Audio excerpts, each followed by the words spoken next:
우리 앞뒤 여러분 인사하실까요? 사랑합니다. 축복합니다. 예, 사랑하고 축복합니다. 예, 오늘 아침에 일어나니까 날씨가 이제 선선한 게 가을이 왔죠. 어느 순간 갑자기 가을이 훅 하고 들이닥쳐서 제 마음이 아직 준비가 안 됐는데, 아직 가을을 맞을 준비가 안 됐는데 벌써 가을이 온 것 같습니다. 계절이 변하면서 만물이 새롭게 되듯이 성령의 새 바람이 우리 안에 부르셔서 매일매일마다 새롭게 살아갈 수 있는 우리 성도 여러분 되시기를 간절히 축원을 드립니다. 여러분, 지금까지 일생을 살아오면서 여러분이 받은 가장 큰 축복은 무엇이라고 생각하십니까? 한번 떠올려 보시겠어요? 내가 지금까지 받으면서 살아가면서 가장 큰 축복은 과연 무엇인가? 예, 어떤 분은 위기에서 벗어나서 이제 다시 성장한 사업장을 생각할 수도 있겠고요. 또 어떤 분들은 내가 뜻한 것보다 그 이상으로 잘 자라준 우리 자녀들, 또 그 가정들 또 떠올릴 수도 있겠죠. 여러분, 사실 돌아보니까 이 삶의 모든 것들이 다 하나님의 은혜요, 하나님의 축복인 줄로 믿습니다. 오늘 이 모든 축복에 감사하는 우리 성도 여러분 되시기를 간절히 소망합니다. 아멘이십니까? 아멘 하실 거면 확실하게 하시고요. 예, 아멘 하시기 바랍니다. 예. 자, 근데 이 얻어받은 축복 중에 가장 큰 축복을 생각한다라면 뭘까요? 우리 믿는 사람은 예수 그리스도, 그분이 가장 축복이 되어야 되는 줄 믿습니다. 여러분, 우리의 신앙과 믿음이 바로 이 예수 그리스도 이 이름 안에 있습니다. 왜 가장 큰 축복이라고 우리가 여길까요?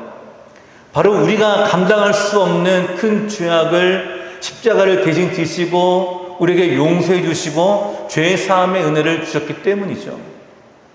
갚을 수 없는 억만금과도 같은 그 죄악을 하나님께서 친히 예수를 이 땅에 보내주셔서 하나님 보좌 우편에 계시다가 그 모든 영광을 다 버리고 이 땅에 오셔서 이 땅 가운데 육신의 옷을 입고 오시고 나 대신 고난을 당하시고 나 대신 죽임을 당하시며 나 대신 내 모든 죄악을 대신 짊어지셨기 때문이죠. 여러분, 이 죄라고 하는 문제는요, 사실 우리 안에 가장 심각한 문제입니다. 하나님과의 관계를 막히게 하고 사람과의 관계를 막히게 하는 것이 바로 이 죄입니다. 여러분, 이 죄에서 누구도 자유로운 사람은 없습니다. 우리 마음 가운데 있는 미움들, 또 원한들, 상처들, 아픔들, 갈등들, 여러분, 이런 상황에서 누가 자유로울 수가 있을까요? 그 어떤 사람도 자유로울 수가 없어요. 근데 그 근본 원인은 뭘까요? 죄예요. 이 죄를 해결하지 않으면 우리는 행복으로 나아갈 수가 없습니다. 근데 이 죄에 대한 문제를 벗어날 수 있는 은혜를 주신 것이 바로 예수님의 십자가의 은혜이죠. 여러분, 예수님의 용서와 우리를 향하신 죄사함의 은총은 오늘 우리에게 죄악의 고통으로부터 우리를 벗어나게 합니다. 죄가 주는 죽음에 대한 두려움들, 또 우리 마음에 생겨나는 또 다른 죄악의 결과들, 그 결과 속에 나타나는 우리의 삶의 절망과 낙심들, 상처들, 아픔들, 그 모든 것들로부터 우리를 자유하게 하시는 것이 바로 예수님이신데요. 그 예수님이 한마디로 다른 것이 아닙니다. 내가 너를 구원했으니 평안히 가라. 내가 내 죄를 용서했으니 너는 평안히 가라. 뭘까요? 용서입니다. 오늘 우리가 우리를 위한 기도, 예수님이 가르치는 기도의 두 번째 시간입니다. 일용할 양식을 주시옵고 라는 기도의 제목으로 함께 은혜를 나누었고요. 이제 두 번째로 우리에게 죄사함의 은혜를 주시옵소서, 용서에 대한 기도인데요. 오늘 예수님이 가르치는 이 기도의 뜻이 무엇인지 함께 살펴보며 오늘 우리 안에 이 용서와 이 죄사함의 은혜가 가득 넘치게 되는 저의 성도 여러분 되시기를 간절히 소원을 드립니다. 우리가 두 가지를 함께 살펴보고자 하는데요. 그 첫 번째는 하나님과의 관계 회복의 열쇠는 죄사함에 있다라는 것입니다. 자, 오늘 본문 12절 말씀 같이 한번 읽어보실까요? 12절 함께 읽겠습니다. 시작. 우리가 우리에게 죄 지은 자를 사하여 준 것 같이 우리 죄를 사하여 주시옵고. 아멘. 자, 인간이 사는 데 있어서 필요한 것이 그럼 무엇이 있을까요? 첫 번째 예수님이 가르친 기도의 제목이 나오죠. 일용할 양식입니다. 우리에게 정말로 필요한 것, 생존에 정말로 필요한 것. 그래서 우리가 이런 양식을 구하라 라고 예수님이 우리 가운데 가르쳐 주셨고요. 이제 이 이러한 양식을 우리가 구하게 되었을 때에 또 응답을 우리가 얻게 되었을 때 과연 그것만으로 행복할까라는 거예요. 오늘 우리 성경에는 번역되진 않았지만 헬라어 원어를 보면요. 이 11절과 12절 사이에 헬라어 한 단어가 있거든요. 바로 카이라고 하는 단어입니다. 이거는 뜻이 뭐냐면 그리고 라고 하는 뜻이에요. 그러니까 앞에 일용할 양식을 주시옵고 그리고 라고 이렇게 나오거든요. 이 그리고 라고 하는 이 말의 뜻은 뭐냐면 앞에 있는 말과 거의 동등하다라는 뜻이에요. 자, 우리의 관계가 이러한 양식만 필요하냐? 그것이 아니다라는 거예요. 그리고 또 뭐가 필요하다고요? 용서가 필요하다라는 거예요. 이러면 이 사실이 받아들여질까요? 이러한 양식이 필요하다는 건 누구나 다 알고 있습니다. 먹을 것, 입을 것 다 필요하죠. 우리의 삶의 기초가 됩니다. 근데 이러한 양식과 아울러서 또 뭐가 있어야 행복하다고요? 용서가 있어야 행복하다라는 거예요. 이 영적인 필요에 관한 죄 용서함, 이 간구가 오늘 우리 안에 있어야 되는 현실적인 문제다라는 것을 예수님이 우리 가운데 가르쳐주고 계십니다. 죄를 용서하여 주시옵고. 여러분, 이 간구는요 우리 신앙생활의 시작의 기초입니다. 여러분, 이런 말씀 많이 들어봤죠. 회개는 신앙생활의 척도다. 여러분, 회개는요 죄의 사함을 구하는 것은 우리 신앙생활에 있어서 영적인 거듭남의 원천입니다. 우리가 십자가를 바라보고 우리가 십자가 은혜 안에 나아가는 것이 우리가 매일매일 영적인 삶을 살아가기 위한 가장 중요한 거예요. 그러니까 이러한 양식을 매일 구하듯이 매일 또 모두 구해야 된다고요? 우리를 향한 용서와 주님께서 우리를 향한 죄의 사함에 대한 은혜가 필요하다라는 거예요. 우리가 살아가면서 먹고 마시고 또 입을 것을 우리에게 가장 필요하게 여깁니다. 근데 예수님은 이것에 대해서 염려하지 말라고 하세요. 마태복음 6장 31절입니다. 그러므로 염려에 이르기를 무엇을 먹을까, 무엇을 마실까, 무엇을 입을까 하지 말라. 왜요? 이 모든 것들은 너에게 있어야 될 줄 아버지께서 아신다라는 거예요. 여러분의 아버지 되신 하나님이 다 알고 계신다라고 말씀합니다. 우리의 삶에 육신의 필요함에 대해 염려하지 말라라고 얘기합니다. 그러면서 33절에 이렇게 말씀하세요. 그런즉 너희는 먼저 그의 나라와 그 일을 구하라. 그리하면 이 모든 것을 너희에게 더하시리라. 그런즉 먼저 뭘 구하라고요? 그 나라와 그 의를 구하라. 이러한 영적인 양식을 구하라. 근데 이게 뭐라고요? 그의 의다라고 얘기합니다. 여러분, 우리가 의로워지는 것, 이것은 우리가 예수님을 믿고 하나님과의 관계에서 나타납니다. 이 의는요, 이웃과의 관계, 성도의 관계에서도 나타납니다. 우리가 먼저 구할 것이 바로 하나님 나라의 모습이다라고 얘기하는 거예요. 그리고 우리의 신앙생활은요, 하나님과 나만 이루어지는 것이 아닙니다. 물론 이것이 귀하고 중요합니다. 하나님과의 관계가 먼저 회복되어야 되는 것이 1차적이죠. 그와 아울러서 또 뭐가 필요할까요? 이웃과 이웃의 관계가 회복되어야 되는 거예요. 그 뭐가 이루어질까요? 십자가의 형상이 이루어지게 되겠죠? 우리의 신앙은 십자가의 모습입니다. 여러분, 교회라고 하는 공동체를 주신 이유는요, 하나님과의 관계만 중요하다라고 한다면 공동체를 주지 않으셨을 거예요. 각자 알아서 섬겨라, 각자 하나님께 나오라라고 하셨을 거예요. 근데 교회를 주신 이유는 뭐냐? 하나님과의 관계뿐만 아니라 우리의 신앙생활은 성도의 관계에도 연결이 되어 있다. 이것이 하나님 나라의 모습이다라고 얘기하는 거예요. 그리고 오늘 우리 죄를 사여 주시옵고라는 이 말씀, 이 말씀에서 여기 죄라고 하는 이 문제는요, 우리에게 구원과 진리에 대한 근본적인 죄 문제를 다루고 있는 것이 아니에요. 우리가 구원받을 때에 우리의 모든 죄를 다 십자가에 못 박혔습니다. 이때 이 구원의 문제에 관한 이 죄의 문제를 지금 여기서 다루고 있는 것이 아니라는 사실이에요. 여러분, 이 차이를 여러분 좀 분명히 아셔야 됩니다. 이 가르칠 기도는요, 대상자는 예수님을 믿고 있는 사람, 예수를 따르고 있는 사람, 즉 성도인 우리들입니다. 여러분, 예수님도 안 믿는 사람에게 이 기도를 가르쳐 주실까요? 아니에요. 제자들에게 가르쳐 주신 거예요. 따라가는 사람들에게, 믿는 사람들에게 너희는 이렇게 기도하라 라는 거예요. 그러니까 이미 구원받았기 때문에 내가 지금 죄사함을 받고 구원받는 기도가 아니라 지금 이 기도는 어떤 기도냐면요, 우리 일상에서 나타나는 죄의 문제를 얘기하는 것입니다. 하나님의 백성으로 살아가면서, 하나님의 자녀로 살아가면서 우리의 일상에서 우리가 지은 죄들, 내가 하나님의 자녀이자 우리도 죄를 짓고 있지 않습니까? 거짓말하고 탐욕하고 정욕이 일어나고 생각으로 지은 죄, 행동으로 지은 죄, 우리도 하나님의 자녀이자 백성이지만 그러나 죄를 짓고 살거든요. 그 죄 문제에 대해서요, 구원받은 백성들이 거룩함으로 살기 위해서 죄 문제를 해결하기 위해 하나님께 간절히 간구하라라는 기도입니다. 그리고 예수님이 제자들에게 발을 씻기신 이유가 바로 여기에 있습니다.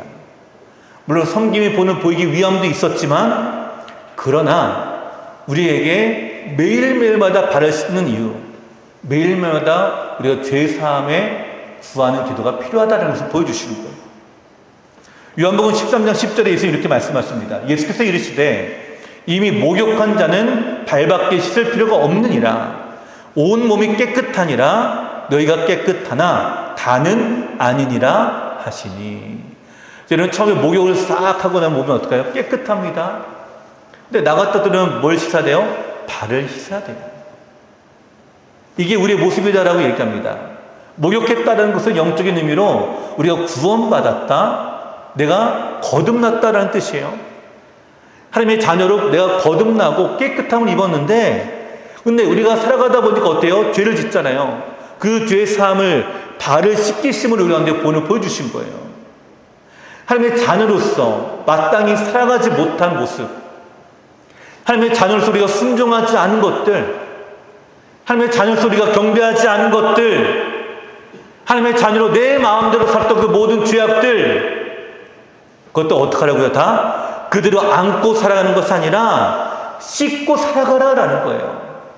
그게 오늘 성경이 우리 가운데 주시는 이를 가르치는 기도입니다. 우리 죄를 사하여 주시옵소서.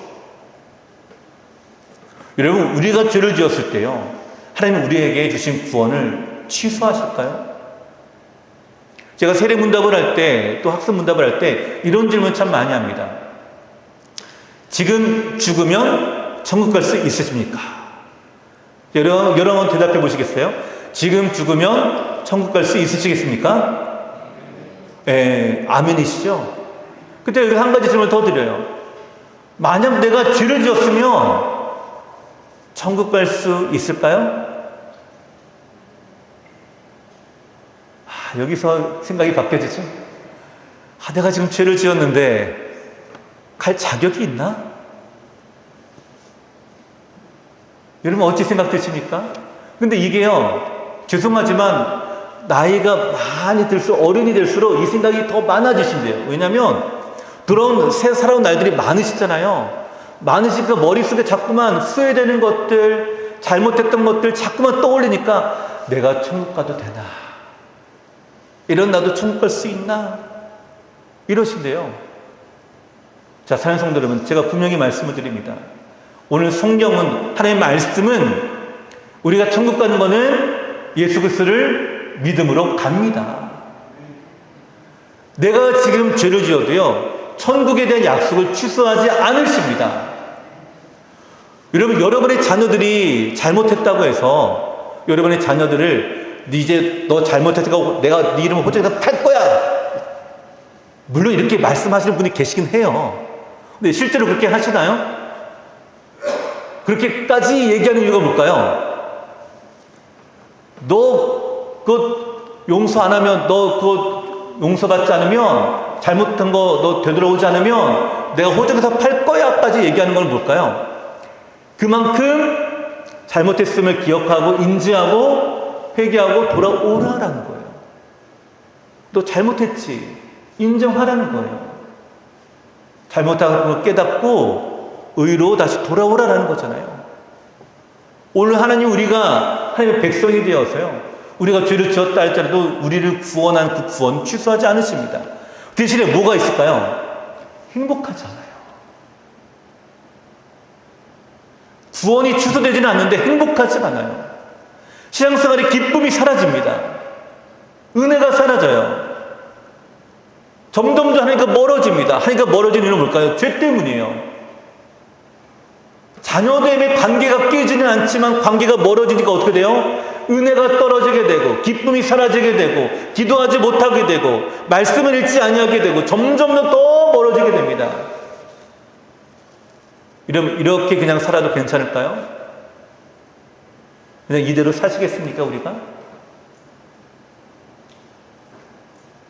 오늘 우리의 죄를 사하여 주시옵고라는 것은요, 하나님, 내가 비록 순종하지 못했고, 내가 비록 실수했고, 내가 비록 지금 주님의 영광을 가렸지만 하나님 나를 용서해 주시옵소서. 내가 주의 자녀가 되어서 내가 잘못했습니다. 이 용서의 기도예요. 이 용서가 하나님과의 관계를 회복하게 하고, 이 용서가 오늘 우리 안에 하나님께 더 가까이 나게 하게 합니다. 우리가 금요부흥회를 하는 이유가 바로 여기 있어요. 함께 십자가를 기억하고 하나님께 회개하며 부르짖고 함께 더 하나님의 관계가 회복되어야 되는 것. 그래서 제가 현수막에다 앞에 들어오실 때 보셨죠, 배너? 제가 뭐라고 썼냐면 이렇게 썼어요. 영적 회복을 위한 금요부흥회. 영적 회복은 어디서 나타날까요? 하나님의 관계의 회복에서 나타납니다. 17세기 영국의 유명한 신학자인 메추엘리가 이 본문에 대해 이렇게 말씀하십니다.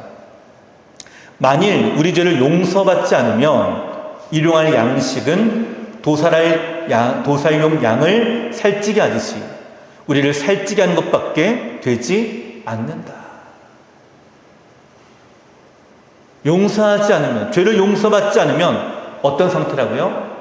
일용할 양식이 도살용 양을 살찌게 하듯이. 그리고 농장이나 이런 데 가면은 우리가 소를 키우고 돼지를 키우잖아요.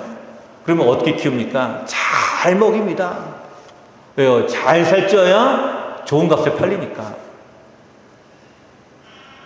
근데 그렇게 우리가 살아간다라는 거예요. 그렇게. 하나님께서 일용할 양식을 매일마다 주시는데 용서받지 않으면 그저 마치 그냥 도살용 양을 키우는 듯이 그냥 찌우는 것밖에 되지 않는다라는 거예요. 사랑하는 성도 여러분, 오늘 우리는 육적인 일용할 양식도 중요하지만 영적인 일용할 양식도 중요합니다. 이 일용할 양식이 뭐라고요? 우리의 삶에 주시는 용서예요. 죄사함입니다. 그리고 우리 하나님은 다행히도 감사하게도 언제든지 누구든지 그 하나님 앞에 누구든지 나와서 회개하고 주께로 돌아오면 우리 주님은 다 용서해 주시고 다 탕감해 주시고 다 용납해 주시고 다 사랑으로 품에 안으십니다. 오늘 그 은혜 안에 머무는 우리가 되기를 간절히 소망합니다. 하나님과의 관계를 회복하십시오. 하나님께 용서를 구하십시오. 죄사함의 은혜를 받으십시오. 그래 우리가 얽매고 있는 모든 죄에 대한 사슬의 문제로부터 자유함을 얻고 감사와 기쁨과 찬양이 넘치는 우리 성도 여러분 되시기를 간절히 축원을 드립니다. 두 번째로요, 하나님은 우리가 이웃의 죄를 용서해 주기를 원하십니다. 자, 오늘 보면 11절 말씀 다시 한번 읽어보겠습니다. 11절 시작. 우리가 우리에게 죄 지은 자를 사하여 준 것 같이 우리 죄를 사하여 주시옵고. 아멘. 자, 여기 이 말씀을 헬라 원어로 제가 풀어서 하면 이런 뜻이 됩니다. 과거에 있어서 우리가 우리에게 죄 지은 자를 반드시 용서해 주지는 못했으나 이후로는 그들을 용서해 줄 수 있도록 하나님께서 우리의 죄를 용서해 주십시오. 자, 과거에는 우리가 뭘 못했어요? 우리에게 죄 지은 자를 용서주지 못했으나, 과거에는 내 마음이 그러지 못했으나 내가 용서할 수 있도록 뭐 해달라고요? 나를 용서해 주십시오라는 거예요. 하나님과의 관계가 회복이 되어지면요, 이웃과의 관계도 회복이 되어지게 됩니다. 이게 하나님의 은혜고 이게 믿음이에요. 이것이 바로 예수님이 우리 가운데 가르쳐 주신 간구이고 기도입니다. 여러분, 이 관계가 회복될 때에 우리는 행복을 누릴 수가 있어요. 여러분, 성경이 보시면, 여러분 성경처럼 한번 잘 보시겠어요? 오늘 본문 12절 잘 보시면 우리에게 죄 지은 자들이라고 나오잖아요. 근데 거기 죄에 이하고 가로가 돼 있죠. 작게 돼 있는 성경책이 있나요? 예, 보실 거예요. 그 이를 쭉 따라 밑에 끝에 내려가 보면 이렇게 해설이 되어 있는 책들이 있습니다. 헬 써 있어요. 헬은 헬라어라는 뜻입니다. 빚진 자를 탕감하여 준 것 같이 우리의 빚도 탕감하여 주시옵고. 자, 우리 성경에는 죄를 사하여 준 것 같이 라고 했는데 헬라어 원어의 뜻은 뭐냐? 빚을 탕감하여 준 것 같이. 여러분, 우리가 생각하는 헬라어에서의 죄라고 하는 이 단어는요, 하마르타이라고 합니다. 이 하마르타이라는 이 죄는요, 하나님께 범죄한 것을 얘기합니다. 어떤 목표에 미달된 것, 이 죄 때문에 우리가 구원을 받아야 될 바로 그 죄를 얘기하는 거예요. 근데 오늘 본문에 사용된 이 죄라고 하는 이 단어는 헬라어로 오페이 라마타라고 하는데 빚 또는 부채라고 하는 뜻이에요. 그러니까 오늘 성경을요, 헬라어 원어 그대로 보면 이런 뜻입니다. 우리에게 빚진 자를 사하여 준 것 같이 우리 빚을 사하여 주시옵고. 여러분, 용서해달라는 것은요, 바로 빚진 것, 우리가 감당해야 될 부채를 용서해달라고 하는 의미입니다. 여러분, 이 말씀을 우리가 잘 이해할 수 있도록 예수님이 한 가지 예외를 드신 것이 있어요. 마태복음 18장의 내용인데요. 예수님이 베드로에게 용서에 관한 말씀을 하시며 베드로가 이렇게 물어봅니다. 베드로가 예수님께 이렇게 물어봐요. 예수님, 우리가 몇 번까지 용서해 줘야 될까요? 7번이면 되겠습니까? 라는 거예요. 7번이면 되겠습니까? 자, 여러분, 7번까지 용서해 주신 분 계십니까? 7번까지 참으신 분. 네, 대단한 인격을 갖고 계신 거예요. 예, 우리는 보통 3-4번이라고 얘기합니다. 3번에서 4번째부터 화를 막 내요. 근데 베드로가 7번까지 얘기하는 거예요. 그러니까 참 대단하죠? 근데 예수 이렇게 말씀하세요. 마태복음 18장 22절입니다. 예수께서 이르시되 내게 이르노니 7번뿐 아니라 70번씩 7번이라도 할지니라. 70번씩 7번, 총 몇 번일까요? 490번입니다. 여러분, 내가 용서해 줄 때마다 내가 너 한 번 용서했다, 2번 용서했다, 3번 용서했다, 100번 용서했다, 200번 용서했다, 490번까지 내가 용서했다, 이렇게 세는 분 계신가요? 없어요. 이 말의 뜻은 뭘까요? 그냥 무한으로 용서해 주어라 라는 뜻이에요, 사실은. 왜요? 그 뒤에 설명해 주십니다. 한 가지 예화를. 어떤 한 종이 주인에게 1만 달란트 빚진 자가 있었습니다. 그 자를 데려와서 빚을 갚으라고 요구했어요. 그럼 빚을 갚는 것은 당연한 요구죠. 근데 여러분, 이 10,000달란트, 1만 달란트가 여러분 어떤 정도의 규모냐면 한 달란트가 6,000데나리온입니다. 여러분, 6,000데나리온이면 어떤 의미냐면요, 한 데나리온이 하루 품삯이거든요. 요즘 일당은 16만 원, 18만 원 이렇게 넘어갑니다. 근데 저희가 계산하기 쉽게 뒤를 자르고 10만 원을 한번 계산해 볼게요. 한 데나리온이 10만 원이에요. 6,000데나리온입니다. 얼마일까요? 예, 계산이 안 되시죠? 예, 저도 뭐 이런 거 본 적이 없어가지고 6억이에요. 6억입니다. 이게 한 달란트예요. 한 달란트가 6억이에요. 근데 10,000달란트면요, 거의 곱하기 이제 만을 하는 거예요. 그러니까 6조가 됩니다. 네, 뭐 이 정도 그러면 뭐 별로 놀라지도 않으시고. 그 정도는 뭐 아무것도 아니시고. 저는 그거 보면, 이거 보면서 계산해보고 6조가 도대체 얼마야? 제가 계산기를 보니까 0이 몇 개인지 6조예요, 6조. 이런 몇 년을 일해야 될까요? 평생 일해도 못 갚아요. 그러니까 이 만 달란트가요, 어떤 정도의 가치가 있냐면, 당시 로마 제국이 있죠. 로마 제국이 유라시아 전체를 이제 아우르고 있을 때, 그때 각 지역에서 로마 중앙정부로 세금을 보내는데, 많이 거칠 때가 10,000달란트라고 합니다. 많이 거칠 때가. 한 제국의 1년 수입이 10,000달란트예요. 한 제국의 1년 수입의 금액을 지금 빚진 거예요. 어마어마한 금액이죠. 상상을 초월합니다. 도저히 능력으로 갚을 수가 없는 거예요. 자기의 능력으로는 지금 갚을 수 없는데 이 빚이 지금 떠안고 지금 왕 앞에 서 있는 거예요. 근데 이 사람이 이렇게 간구합니다. 조금만 참으소서 내가 갚겠나이다. 그리고 능력도 없는데 갚겠다고 아둥바둥하는 모습을 보니까 왕이 불쌍히 여깁니다. 그래서 자비를 베풀어요. 마태복음 18장 20절에 이렇게 말씀합니다. 그 종의 주인이 불쌍히 여겨 놓아 보내며 그 빚을 탕감하여 주었더니, 그래 그럼 가서 빚 갚아라. 그냥 보낸 게 아닙니다. 탕감해서 보내준 거예요. 탕감해서. 여러분 6조를 그냥 아무 일 없었다는 듯이 싹 지워버리고 보내줬다. 상상이나 되십니까? 갚을래야 갚을 수 없는 빚을 탕감해 준 거예요. 청산해 주었습니다. 이러면 이 뜻이 뭘까요? 내 힘으로는 갚을 수 없는, 내 능력으로는 도저히 갚을 수 없는 죄의 빚을 예수님이 십자가에 돌아가시면서 청산해 주시고 오늘 나에게 의롭다라고 칭해 주신 그 은혜를 나에게 선물로 주신 거예요. 그럼 이 10,000달란트 빚진 자는 누구냐면 바로 우리를 얘기합니다.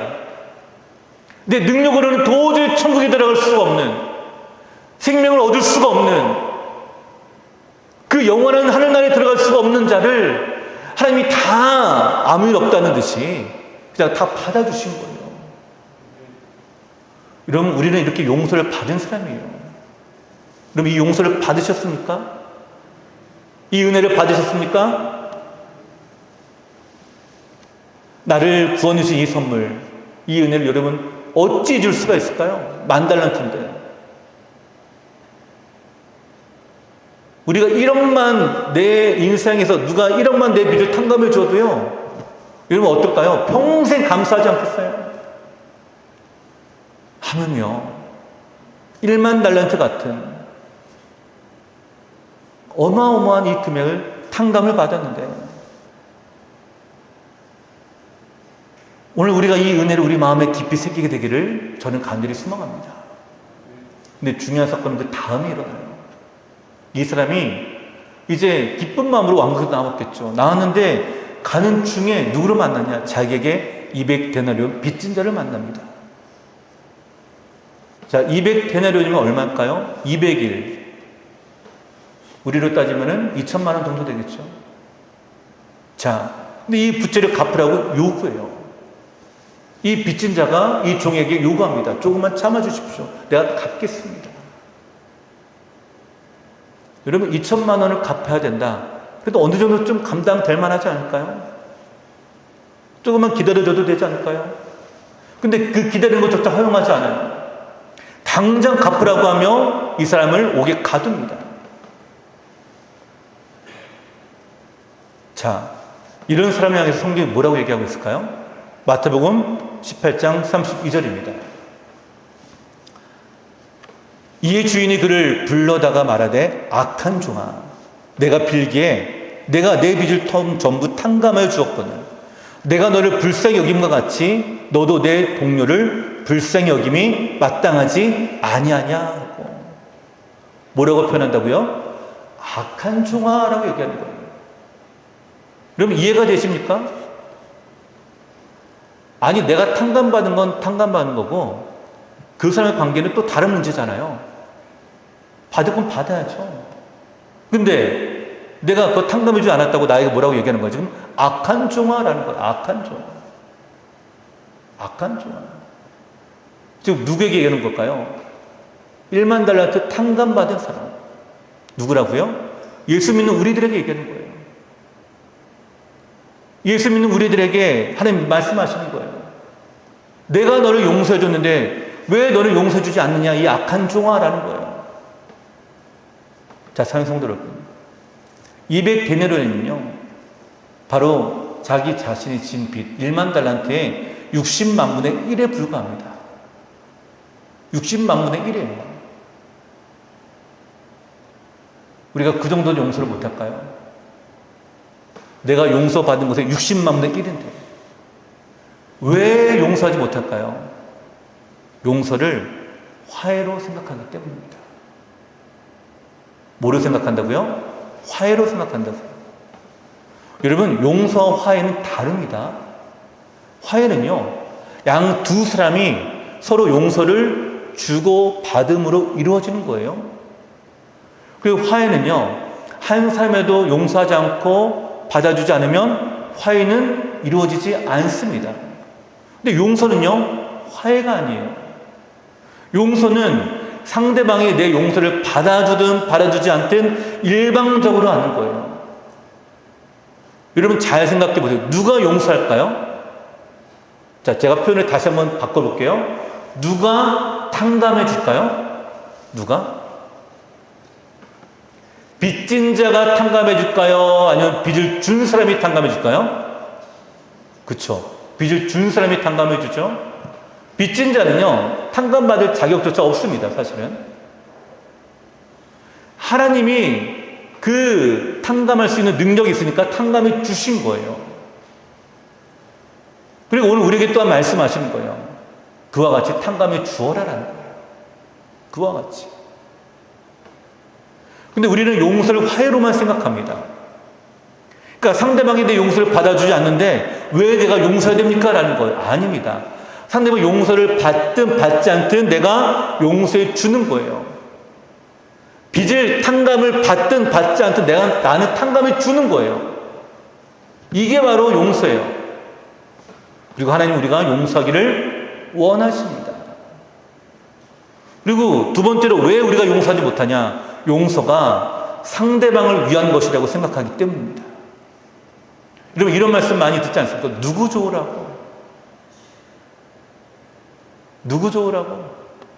누구 좋으라고 내가 그거 다 봐줘? 여러분 이런 말씀 많이 듣지 않으세요? 용서하면 내가 손해볼 것 같고 또 용서하면 마치 상대방을 좋아하게 하는 것 같고 근데 이 용서라는 사실은 상대방을 위한 것이 아니라 나를 위해서 용서하는 거예요. 이사야 43장 25절에 하나님 이렇게 말씀하십니다. 나는 나를 위하여 내 허물을 도말하는 자니 내 죄를 기억하지 아니하리라. 이스라엘 백성을 향해서 우리들을 향해서 말씀하십니다. 내 허물을 도말하는 자가 바로 나다. 근데 누굴 위해서 도말한다고요? 나를 위해서 도말한다. 너를 위해서 용서해 주는 것이 아니라 나를 위해서 용서해 주는 거야 라는 거예요. 하나님 자신을 위해서 용서해 주는 거예요. 이 세상에서 여러분 누가 용서할 수 있을까요? 맞습니다. 봐도 아까 말씀하신 것처럼 빚을 준 사람이 용서할 수 있는 거예요. 그리고 나를 위해서 용서해 주는 거예요. 내가 자비를 베풀고 내가 사랑을 베푸는 것이 나에게는 기쁨이고 행복이 되기 때문이죠. 나 자신을 위해서 여러분 용서해 주십시오. 용서는 나를 위한 것입니다. 여러분 우리가 진정으로 나를 사랑하고 나를 위한다고 한다면 나를 위해서 내게 상처 준 사람 용서하는 마음을 가지기를 간절히 소망합니다. 여러분 하나님은요 우리에게 용서의 권한을 주신 것이 아니라 용서의 기회를 주십니다. 용서할 기회를 주시는 거예요. 그 기회가 왔을 때 여러분 잡으십시오. 내가 할 수 있는 것이 아니라 나에게 그저 기회를 주신 거예요. 그리고 우리가 그렇게 하기를 원하고 계십니다. 용서는 하나님의 부탁이 아니라 하나님의 명령입니다. 용서하라 라고 말씀하세요. 용서했으면 좋겠어. 이것이 아니라 용서하라 라는 거예요. 내가 너를 용서한 것 같이 너희도 서로 용서하라. 자, 사랑하는 성도 여러분, 아직 용서하지 못한 사람이 있습니까? 내 힘으로 용서할 수 없습니까? 기도하십시오. 하나님께 용서의 능력을 구하십시오. 용서를 해줄 수 있는 용기를 가지기를 기도하십시오. 담대함을 가지십시오. 그것이 여러분이 하나님 앞에 또 주의 은혜 안에서 복된 삶으로 나아가는 길입니다. 오늘 주님 우리 가운데 가르쳐 주십니다. 우리가 우리에게 죄 지은 자를 사하여 준 것 같이 우리 죄를 사하여 주시옵고, 우리가 우리에게 빚진 자를 다 탕감해 준 것 같이. 여러분 혹시 마음에 빚이 있으십니까? 갚으십시오. 또 빚을 지어준 분은요, 갚기 전에 먼저 탕감하십시오. 이게 성도의 교제고 이게 성도의 은혜입니다. 먼저 손을 내미시고 먼저 은혜를 받으십시오. 그게 나를 위한 것입니다. 그게 내 영혼이 사는 거예요. 언제까지 우리가 그 죄의 사슬에 매여서 내 마음이 원망과 상처와 아픔으로 계속 매일매일 그렇게 살아가시겠습니까? 이제 자유해 주십시오. 용서하신 모든 것을 푸십시오. 하나님의 복된 길은 죄사함에 있습니다. 오늘 이 용서의 은혜가 우리 안에 충만하게 나타나서 오늘 자유함으로 주님을 만나게 되는 복된 우리 성도 여러분 되시기를 간절히 축원을 드립니다.